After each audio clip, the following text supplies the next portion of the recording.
Olá, amigos. Aqui estamos em mais um Momento Redenção, dando continuidade a este ciclo de estudos que estamos realizando, enquanto aguardamos o esperado momento de retornarmos àquele nosso convívio fraterno que durante tantos anos cultivamos. Já esteve mais distante esse retorno, mas que a cada dia que nós vamos vencendo as dificuldades, vai se aproximando esse momento. Na nossa conversa de hoje, nós vamos abordar uma questão que alguns segmentos religiosos divergem do entendimento espírita a respeito. É a questão da proibição de se comunicar com os chamados mortos. O tema foi abordado por Kardec no livro O Céu e o Inferno, a quarta das obras básicas que compõem a codificação espírita, que tem como subtítulo A Justiça Divina segundo o Espiritismo.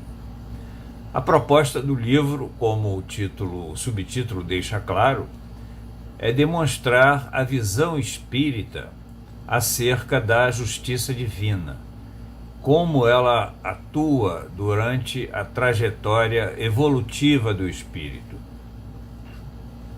Então, a obra traz um exame comparado das doutrinas existentes acerca da justiça divina e é parte integrante do aspecto filosófico do Espiritismo. É a face filosófica da doutrina espírita, abordando diversas circunstâncias que envolvem essa questão. E uma dessas circunstâncias é relativa à evocação dos espíritos que deixaram a Terra, ou, como mais comumente se diz, a evocação dos mortos. É permitido fazer a evocação dos mortos ou devemos evitá-la? Contraria as leis de Deus? Kardec começa a abordagem do tema lembrando o posicionamento religioso a respeito, mais precisamente da Igreja, que tinha o domínio quase absoluto do movimento religioso àquela época. Esse posicionamento vem desde a Idade Média, quando os médiuns, que serviam como intermediários para que os espíritos se manifestassem, eram perseguidos e até levados à fogueira, como punição por haverem desobedecido à ordem clerical que proibia essa comunicação. Quando as manifestações se intensificaram com o advento do Espiritismo, a proibição foi ratificada por uma pastoral de 1865. A pastoral é uma espécie de circular que é dirigida por uma autoridade eclesiástica, geralmente um bispo, aos sacerdotes e fiéis da sua diocese. Essa pastoral confirmou a proibição, pensamento que até hoje não foi modificado, sendo seguido inclusive por outras correntes religiosas que surgiram aí no curso da história e que também rejeitam a comunicação com os mortos. Mas qual o fundamento em que se baseia a Igreja para proibir a evocação dos espíritos? Essa proibição não encontra qualquer fundamento em nenhum preceito contido nos evangelhos. Os evangelhos nada mencionam a respeito. Jesus nunca aludiu a essa proibição, parte alguma. Ao contrário, em todos os evangelhos, os 4 evangelhos canônicos, há várias passagens dando notícias de manifestações de espíritos, como, por exemplo, quando Jesus se comunicou com Moisés e Elias no episódio conhecido da transfiguração no Monte Tabor, e quando Jesus apareceu aos apóstolos dias após a crucificação, dentre outros inúmeros episódios que se encontram ali narrados. Em que se fundamenta, então, essa proibição ditada pela Igreja e seguida por outros segmentos religiosos? A Igreja fundamenta a sua posição numa proibição de Moisés, que foi dirigida ao povo hebreu. São várias as passagens no Antigo Testamento nesse sentido. Por exemplo, no livro Levítico consta a seguinte determinação de Moisés: não vos desvieis do vosso Deus para procurar mágicos, não consulteis os adivinhos, e receai que vos contamineis dirigindo-vos a eles. Também num outro livro do Antigo Testamento, chamado Levítico, consta idêntica proibição: o homem ou a mulher que tiver espírito pitônico ou de adivinho, morra de morte. Serão apedrejados e o seu sangue recairá sobre eles. Piton, pitonisa, na antiguidade, ali naquela época, no meio daquele povo, como eram designados homens e mulheres que faziam profecias, adivinhações. Eram como se fossem os magos de hoje, e que se comunicavam com os espíritos, serviam de intermediários com os espíritos para obter essas previsões, essas adivinhações. Kardec então explica que a proibição de Moisés tinha uma justificativa plausível, porque a evocação dos mortos não era praticada norteada por um sentimento de respeito, de afeição, nem de piedade para com eles. Era, antes, um recurso para adivinhações, explorado pelo charlatanismo e pela superstição. Ao mesmo tempo, servia como base para comércio dessas adivinhações, dessas profecias, gerando então interesses puramente materiais que moviam essas comunicações. Por isso diz ainda no livro no Antigo Testamento, no livro chamado Deuteronômio: quando houverdes entrado na terra que o Senhor vosso Deus vos há de dar, tomai cuidado em não imitar as abominações de tais povos, e entre vós ninguém que use de malefícios, sortilégios e encantamentos, que consulte os que têm o espírito de Pitom e se propõe a adivinhar, interrogando os mortos para saber a verdade. O Senhor abomina todas essas coisas e exterminará todos esses povos por causa dos crimes que têm cometido. Então era nesse sentido, objetivando proibir essa prática, que Moisés determinou a proibição da comunicação com os mortos. Então essa comunicação, à época, essa vocação dos espíritos, era associada à prática de magia, e até sacrifícios humanos eram realizados durante essas práticas para agradarem a divindade. E as práticas perduraram até a Idade Média. Portanto, Moisés não deixava de ter uma certa razão ao proibir essas coisas, afirmando que Deus as abominava. Ele pretendia, com essa proibição, que aquele povo abandonasse esses costumes que foram adquiridos durante o período em que viveu sob escravidão no Egito e depois no deserto.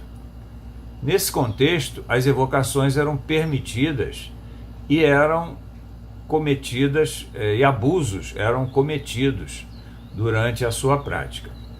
Então, para justificar essa proibição, era preciso que ela fosse imposta em nome de Deus, como faziam os governantes da época em relação a todos os seus atos, não só em relação às questões de natureza espiritual. Para impor autoridade a um povo ainda muito indisciplinado, muito rebelde, como os povos daquela época, e evocava-se então o nome de Deus. Os governantes baixavam seus decretos, suas leis, em nome de Deus, para impor alguma autoridade. Daí então as palavras de Moisés nesse texto que nós acabamos de ler. O Senhor abomina todas essas coisas e destruirá as nações que cometem tais crimes. Quer dizer, Moisés utilizou o nome de Deus para determinar essa proibição, visando que aquelas práticas, né, deixassem de ter continuidade. Kardec mostra, contudo, que a proibição de Moisés não mais está de acordo com a nossa época, né? Com os costumes atuais e os costumes já da sua época.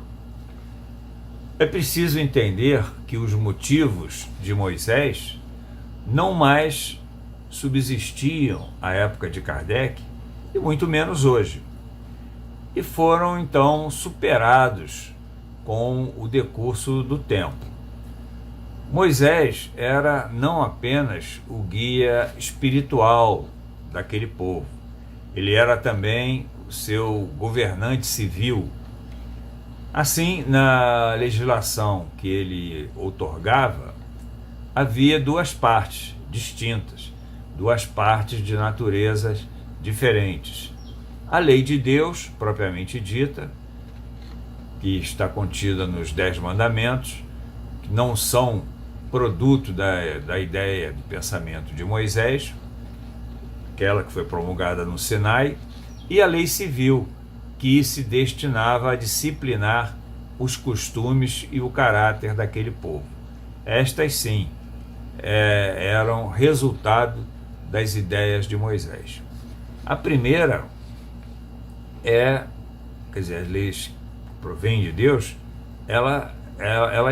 as primeiras são invariáveis, elas continuam inalteráveis até hoje, porque de origem divina. As outras, ao contrário, elas foram se modificando com o decurso do tempo, à medida que a sociedade ia evoluindo, que a civilização ia progredindo, mudando seus hábitos e seus costumes. Então, a proibição de Moisés, embora outorgada em nome de Deus, como já dissemos, não tinha origem divina. Ela fazia parte da legislação civil, resultado da ideia de Moisés como governante daquele povo. Essas leis eram um conjunto de leis temporais, transitórias, que como tal eram suscetíveis de adaptação aos novos tempos, aos novos costumes, como de fato aconteceu, não só com relação a essa, que proibia a manifestação dos espíritos, como também a tantas outras. Como fez Jesus 2000 anos depois, ao trazer a segunda revelação. Jesus disse que não viera para destruir a lei mosaica, mas ele se referia à parte da lei mosaica que era de origem humana, ou seja, aqueles preceitos contidos nos 10 mandamentos. Esses foram mantidos intactos e Jesus, ao invés de destruí-los, veio para dar-lhes cumprimento, para desenvolvê-los, estabelecendo o seu verdadeiro sentido, pois nele se encontra o princípio dos deveres do homem para com a divindade, para com o próximo, e como ele deve se portar perante a vida. Quanto à lei mosaica, que era de origem humana, aquela que expressava as ideias de Moisés e que foram formuladas para disciplinar o comportamento daquele povo, estas Jesus veio sim modificar, e as modificou profundamente. Elas estabeleciam normas de comportamento e por isso Jesus veio adaptá-las aos novos tempos, pois, como eu já disse, eram de caráter temporário, de caráter transitório. E dentre as leis modificadas por Jesus, se encontrava esta, que proibia a evocação dos mortos. Como dissemos, ele próprio participou de manifestações dessa natureza, como dissemos no episódio da transfiguração do Monte Tabor e no aparecimento após a crucificação. Então Jesus não só modificou, revogou essa proibição, como participou efetivamente da evocação dos mortos. No primeiro caso, no Monte Tabor, enquanto estava ainda encarnado, recebendo em espírito Moisés e Elias. E no segundo caso, após a crucificação, quando ele já se encontrava fora do corpo, se apresentando em espírito. Mas alega-se ainda a Igreja e todos os demais segmentos religiosos que aceitam essa proibição, que todas as leis de Moisés foram ditadas em nome de Deus e que por isso não podiam ser revogadas nem modificadas, inclusive esta que proibia a comunicação com os espíritos. Eram, portanto, leis para sempre, não podiam ser revogadas nem alteradas. Como já vimos, isso não é uma verdade, né? Porque todos os legisladores da época, Moisés inclusive, para impor alguma autoridade a uma humanidade ainda muito indisciplinada e rebelde, atribuíam todos esses legisladores às suas leis uma origem divina, para impor algum temor em caso de descumprimento, impor algum respeito à sua autoridade. E assim precisava ser, né, devido ao caráter, como já dissemos, indisciplinado e rebelde dos povos.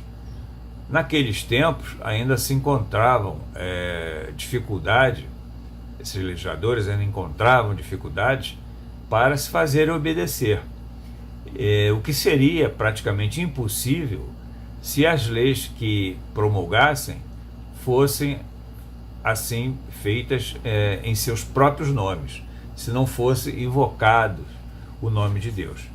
Além disso, Jesus derrogou essa proibição,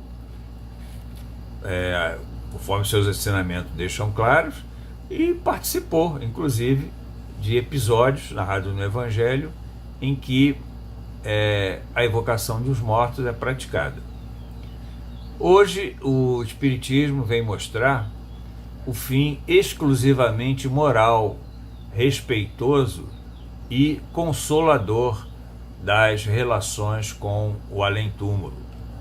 Na prática espírita, não se fazem sacrifícios nem oferendas para atrair a presença dos mortos, nem para honrar a divindade.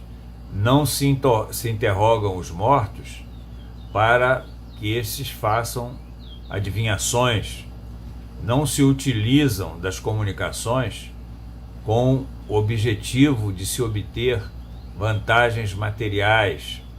Não se evocam os mortos para satisfazer curiosidades.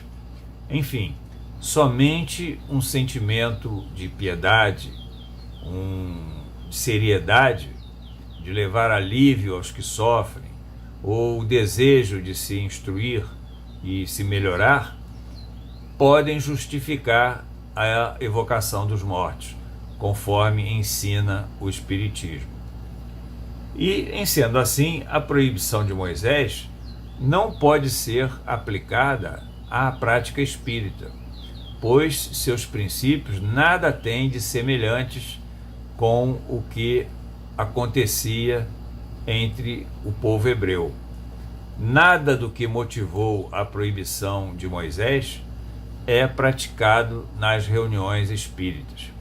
Aliás, o Espiritismo também condena tudo o que motivou essa proibição. Outros questionamentos da proibição de Moisés, questionamentos com relação à proibição de Moisés, podem ser apresentados, vários, Vamos resumir aqui alguns deles. Num deles, Kardec questiona se a Igreja coloca a lei mosaica acima da lei cristã, acima da lei evangélica. Isto é, diz ele, a Igreja é mais judaica do que cristã? Paulo, que propagou o cristianismo naquela região, na primeira de suas cartas aos Coríntios, ele recomendou: segui o amor e procurai com zelo os dons espirituais, mas principalmente o de profetizar. O que profetiza fala aos homens, para edificação, exortação e consolação. Então, Paulo incentivou a profetização, que se profetizasse. É preciso entender aqui que esse termo profetizar, naquela época, não tinha o sentido que tem hoje, de prever o futuro, de fazer adivinhações, de prognosticar um acontecimento. No sentido espiritual da época, profetizar significava se comunicar com os mortos, entrar em contato, em comunicação com os espíritos que se encontram fora do corpo. Paulo, portanto, ressalta a importância dessas comunicações ao explicar: aquele que profetiza fala aos homens para edificação, exortação e consolação. E Paulo, nós sabemos, foi um dos principais propagadores do cristianismo. Ele interpretou, como poucos, o sentido do ensinamento de Jesus. E ele deixa claro, demonstra aqui, que a comunicação com os mortos só pode trazer benefícios aos homens, Como ele diz, aquele que profetiza fala aos homens para edificação, exortação e consolação. Então fica claro, desse modo, que nem Jesus, nem os primeiros cristãos, como no caso de Paulo, referendaram a lei de Moisés. Até porque o que rege o cristianismo são os ensinamentos deixados pelo Cristo e não as leis de Moisés, que não podem se sobrepor aos ensinamentos de Jesus. A lei de Moisés, as leis de Moisés, elas são dirigidas aos judeus, não se aplicam necessariamente aos cristãos. Em muitos casos, elas são antagônicas ao ensinamento do Cristo. E estes, sim, devem nortear o comportamento e a crença, né, daqueles que seguem o cristianismo. Uma outra questão se refere à impropriedade da proibição de Moisés aos costumes da nossa época. A proibição de Moisés visava, como já dissemos, combater práticas de feitiçaria, de adivinhação, de curiosidades, que era comum no seio daquele povo. Se os hebreus usassem das comunicações com os mortos como fazem os espíritas, longe de as proibir, Moisés as incentivaria, né? Pois o povo só teria a ganhar, conforme está narrado no outro livro do Antigo Testamento, chamado Números, em que Moisés admite e recomenda expressamente a comunicação com os mortos, desde que praticadas com seriedade, com objetivos e com propósitos sérios. Diz ele, conforme consta relatado nesse texto: Moisés saiu e relatou ao povo as palavras do Senhor, e ajuntou 70 homens dentre os anciãos do povo e os colocou ao redor de uma tenda. Então o Senhor desceu da nuvem e lhe falou, e tirando do espírito que estava sobre ele, pô-lo sobre aqueles 70 anciãos. E aconteceu que, quando o espírito repousou sobre eles, eles profetizaram, mas depois nunca mais o fizeram. Quer dizer, o espírito, quando pousou sobre aqueles anciãos, quer dizer, quando eles receberam mediunicamente a comunicação daqueles espíritos, eles profetizaram, ou seja, manifestaram o pensamento dos espíritos. Mas continua o texto. No arraial ficaram 2 homens, chamava-se um Eudade e o outro Medade, e repousou sobre eles o espírito, porquanto estavam entre os inscritos, ainda que não tivessem saído para irem à tenda, e profetizaram profetizaram no arraial, quer dizer, fora da tenda. Correu, pois, um moço e anunciou a Moisés. Eudade e Medade profetizaram no arraial. Quer dizer, eles estavam entre os 70 anciãos, mas por algum motivo que não é aqui esclarecido, eles não foram àquela reunião com Moisés, ficaram no arraial. E de lá, distante daquela reunião, eles profetizaram ainda assim. O Espírito pousou sobre eles e eles profetizaram. Então, uma pessoa, um moço, como diz aqui o texto, vendo que eles estavam profetizando, correu para Moisés a fim de denunciar que eles estavam profetizando, ou seja, ferindo a proibição daquele legislador. Então Josué, filho de Num, servidor de Moisés, um dos seus mancebos escolhidos, respondeu: Meu senhor Moisés proíbe-lhe. Moisés, porém, lhe disse: Tens tu ciúmes por mim? Oxalá que do povo do Senhor todos fossem profetas, que o Senhor pusesse o seu espírito sobre eles.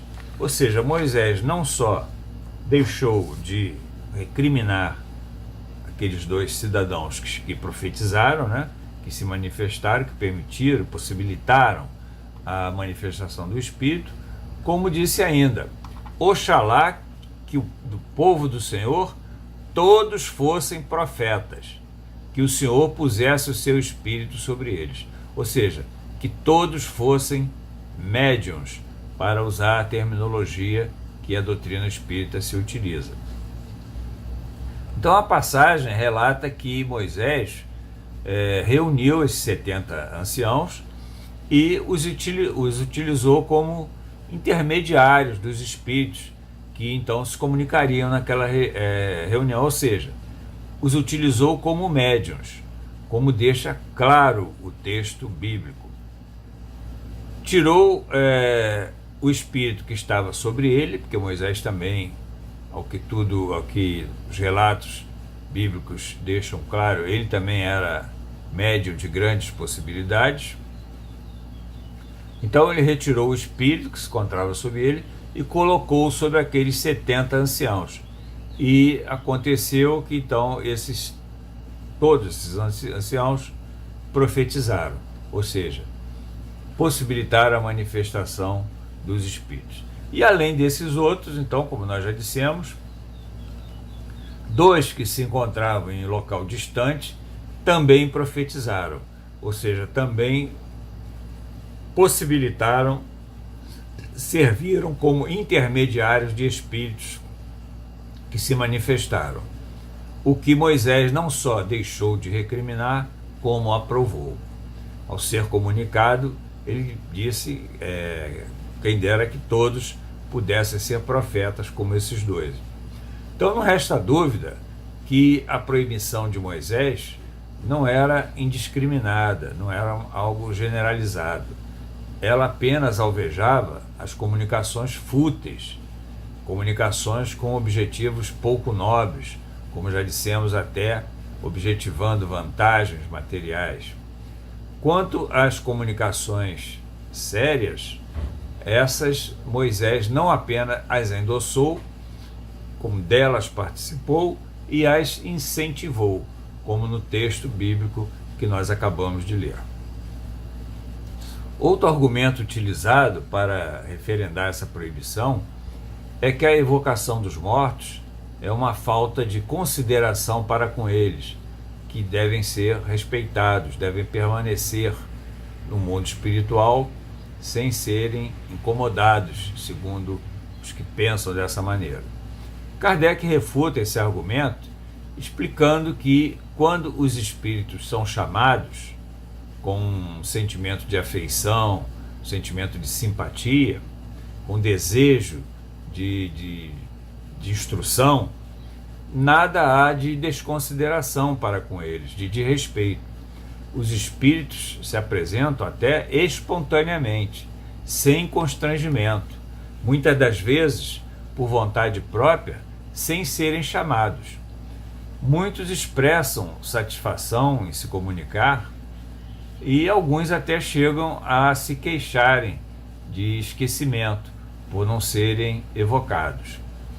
Se os espíritos se sentissem perturbados, incomodados ou constrangidos com essas evocações, certamente eles o diriam, ou então não atenderiam à evocação, pois eles têm livre-arbítrio. Ninguém pode obrigar o espírito de se manifestar, um espírito de atender à evocação. Eles têm livre-arbítrio. Como eles são livres, eles se manifestam quando querem e quando isso lhes convém. Alega-se ainda que as almas se encontram na morada que a justiça divina lhes reservou, ou seja, o céu ou o inferno, segundo essas concepções do tradicionalismo religioso. As que estão no inferno não poderiam sair para se comunicar, para atender à evocação. E as do céu são muito superiores para se ocuparem com os homens. São felizes e por isso não desejam voltar à terra. Se assim fossem, as almas se mostrariam indignas da bem-aventurança, de gozarem esse estado de felicidade que alcançaram juntamente com a perfeição. Não querendo ou não podendo atender às evocações, como sustentam esses que defendem essa proibição, elas estariam se revelando egoístas, né? As almas bem-aventuradas, se recusando a vir aos homens para instruí-los, para dar o seu testemunho, elas estariam sendo verdadeiramente egoístas. E então alegam estes que, não querendo ou não podendo atender às evocações, quem se manifesta aos homens, quem se apresenta aos homens no lugar dos espíritos evocados, é o demônio. Então, se assim fosse, por que razão a Igreja então aconselha a evocar seus santos, como acontece muito comumente em caso de moléstias, em caso de aflições, se recorrer aos santos para trazer algum benefício, algum alívio? Seriam esses santos então também substituídos pelos demônios, né? Já que não se pode comunicar, os santos estão numa bem-aventurança. Então, se eles não se comunicam, como sustenta a Igreja, se todos os que estão nessa condição são substituídos pelo demônio, que vem então se manifestar como se santos fossem, seriam eles então também, seria então também o demônio que se manifestasse em nome desses santos. É mais um argumento, portanto, falacioso, sem nenhum respaldo na razão e na própria crença que a Igreja difunde. Então, concluindo, todas as razões alegadas para que se condene as relações com os espíritos não se sustentam em argumentos sérios, em argumentos razoáveis, compatíveis com a realidade passada e atual e compatíveis com a justiça divina. Na verdade, o que move essas proibições, os que defendem essa proibição, os motivos estão ligados a interesses dos que desejam manter o monopólio do ensinamento moral e do ensinamento religioso. Receiam que espíritos esclarecidos venham instruir os homens sobre pontos que eles pretendem manter sob o véu do obscurantismo, como, por exemplo, a continuidade da vida, o pós-morte, as condições para nela os espíritos se situarem, serem felizes ou infelizes. É o desejo de manter a candeia debaixo do alqueire, como Jesus explicou numa de suas passagens, né, constantes nos evangelhos. Esse intento, porém, resulta e resultará sempre inútil. Não adianta proibir os espíritos de se manifestarem.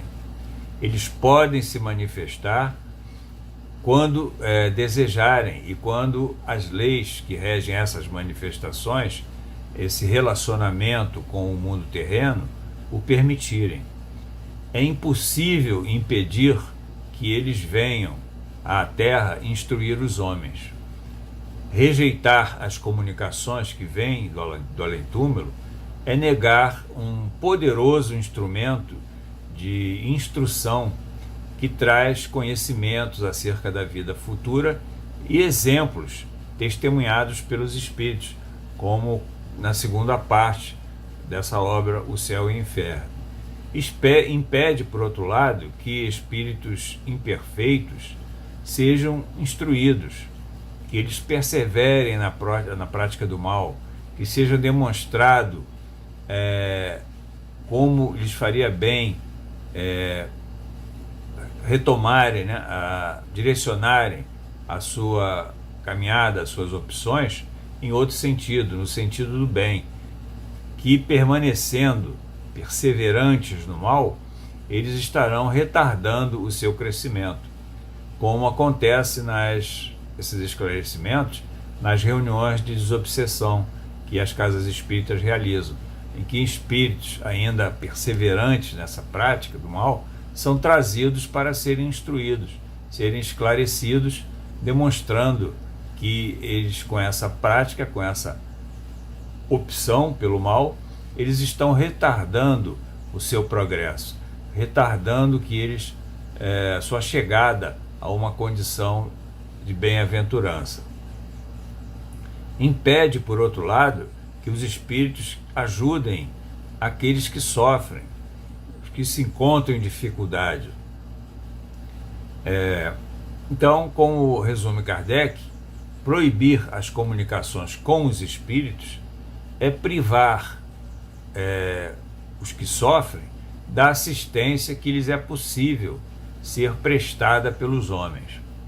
É abrir mão dos ensinamentos que podemos colher com as experiências que nos trazem esses espíritos, principalmente aqueles já mais adiantados no campo da moralidade e no campo do conhecimento da vida espiritual.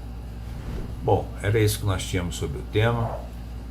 Gostaríamos muito de agradecer, sinceramente, a companhia de todos durante o estudo e até uma próxima oportunidade. Um beijo no coração de todos.